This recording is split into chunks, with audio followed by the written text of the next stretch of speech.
Hello, hello everyone. I'm Harish, a junior at IIT Roorkee. Now, I'm going to be presenting about a topic: gravitational wave, signal processing, and data analysis.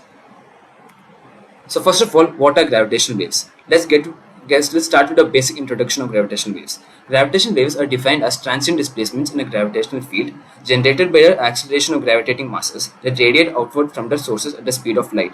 Basically, there are ripples in the fabric of space-time itself due to various enormous and energetic events in the galaxy. Now, let's discuss about the characteristics of a gravitational wave.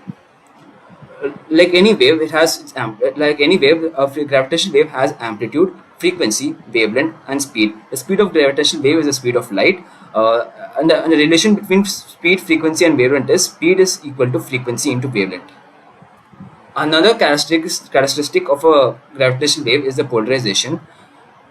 Unlike an electromagnetic wave, which has perpendicular polarization, a gravitational wave has two polarizations which are inclined to each other at 45 degrees, the plus polarization and the cross polarization. Sources. Now let's talk about the sources of gravitational waves. Uh, Gravitational waves basically arise from four sources. They are compact binary in spiral gravitational waves. In spiral occurs over millions of years as period of dense compact objects revolve around each other. There are three subclasses of compact binary systems in this category. That is neutron star neutron star in spiral, black hole in spiral, and black hole neutron star in spiral. The second source is continuous gravitational waves. Continuous gravitational waves are expected to be produced by a single spinning massive object like a neutron star. And then next is stochastic gravitational waves. Stochastic gravitational waves are small gravitational waves that are passing from all over the universe all the time, and they are mixed together at random. And the last one is burst gravitational waves. Burst gravitational waves come from short duration, unknown or unanticipated sources like supernovas.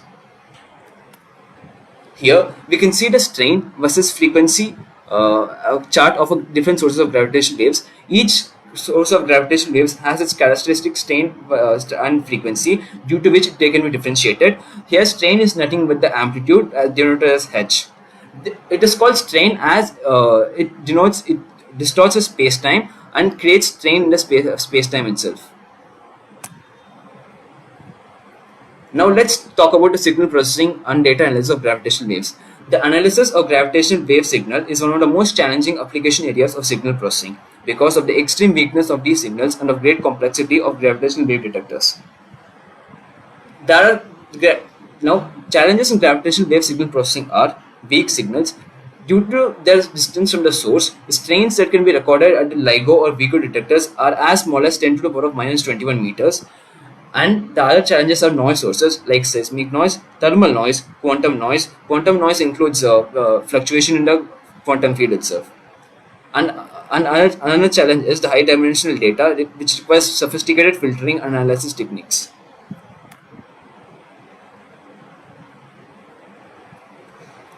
Signal processing techniques. Let's talk about signal processing techniques. Matched filtering, which compares incoming data with template waveforms, particularly useful for signals from binary black hole and neutron star mergers. Next is a time frequency analysis, chip signals, which increases the frequency of with in which the frequency increases over a period of time. This is useful for non-stationary signals. And the last technique is a Fourier transforms, which converts signals from a time domain to the frequency domain, which we are going to be discussing here. Here, template waveforms are nothing but waveforms that we already know, that is the for which the amplitude can be already calculated, and filtering and it is matched with this for the filtering. Now let's talk about dataset acquisition. A gravitational wave radiated by the black hole system without spin can be considered as the amplitude can be considered as h is equal to f plus h plus f cross h cross. Here, h plus and h cross are the two polarization modes of gravitational wave, and f plus and f cross are the response functions of a detector of the two polarization modes. For the time domain data, a discrete Fourier transform is carried out.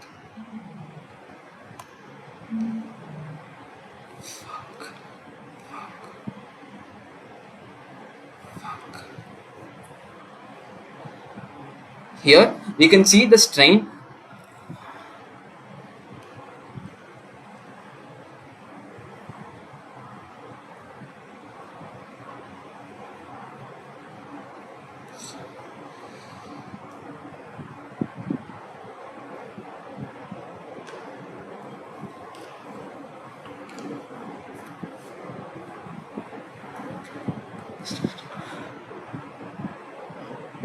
Here we can see the input data for the gravitational wave and including its noise waveform. The light red signals the gravitational wave, and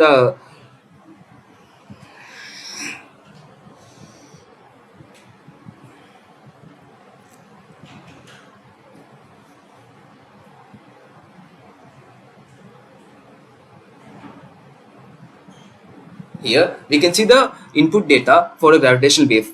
Here the light red consists of.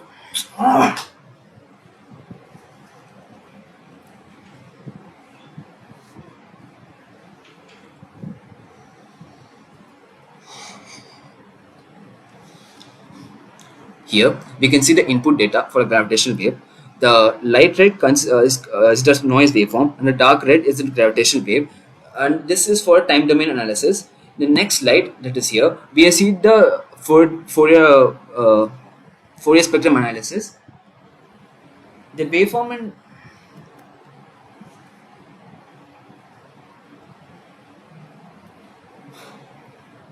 here we can see the input data for a gravitational wave. The waveform is a time domain representation of the gravitational wave signal mixed with noise. It shows how the signal amplitude changes over time. The waveform is typically what is captured by detectors like LIGO or Virgo, which measures tiny perturbations in spacetime caused by gravitational waves, often buried in background noise. This here the light red represents a noise waveform, and the dark red represents the gravitational wave itself. Next here is here the a discrete Fourier transform is performed in a previous time domain analysis, and here we can see the spectrum. Here we can see the frequency spectrum. The spectrum is a frequency domain representation of the gravitational wave signal mixed with noise. It shows how the signal's power or amplitude is distributed across different frequencies. The spectrum is obtained by applying a Fourier transform to a time domain waveform. Its characteristics are: the spectrum highlights the frequency content of both the gravitational wave signal and the noise. Frequency domain analysis allows the identification of specific frequencies or frequency ranges where the gravitational wave signal is dominant over noise. Now let's talk about the data processing method of the gravitational waves. The first flowchart represents what is carried out normally using a waveform template. But here we are going to discuss about the second one, which is carried out using Fourier transforms. A classic using convolution neural networks. Convolution neural networks produce excellent results in the field of image recognition. A basic convolution neural network consists of an input layer, a convolution layer, a pooling layer, and a fully connected layer and an output layer. The input layer processes multidimensional data according to input data. A 1D, 2D, or 3D convolution neural network can be selected. To improve the learning efficiency, the input data should be normalized. The convolution layer provides the core functionality which can extract features from data.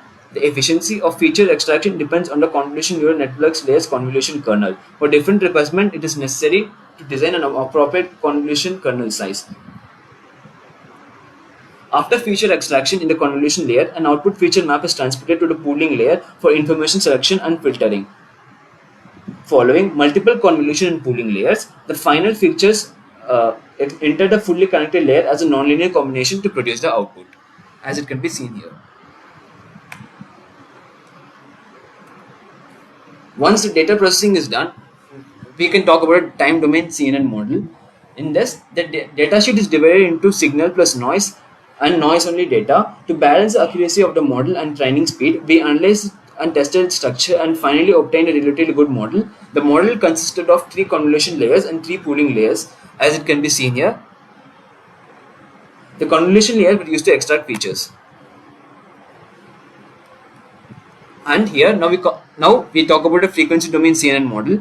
Here in frequency domain CNN model, based on a time domain model method, a 2D image input method to transfer the image domain to transform the time domain data into frequency signal data graph using a fast Fourier transform is performed. This method is more suitable for the excellent performance of CNNs for image recognition and processing.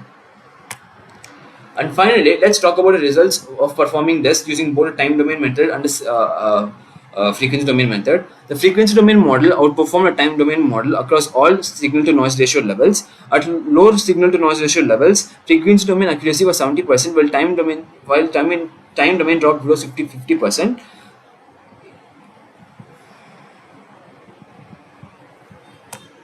Here, as it can be seen here, the test accuracy and as it can be seen here, the accuracy for the frequency domain model is much higher than the time domain model across all ranges of signal to noise ratio. Finally, let's talk about conclusion. The proposed Fourier CNN method is significantly improved gravitational wave detection, especially under noisy conditions. Image filtering and training sets were used to enhance the recognition ability of the model. Frequency domain processing offers better feature extraction than time domain approaches. The training time of frequency domain model was only half that of the time domain model. Thus, the frequency domain model has a higher efficiency. Thank you.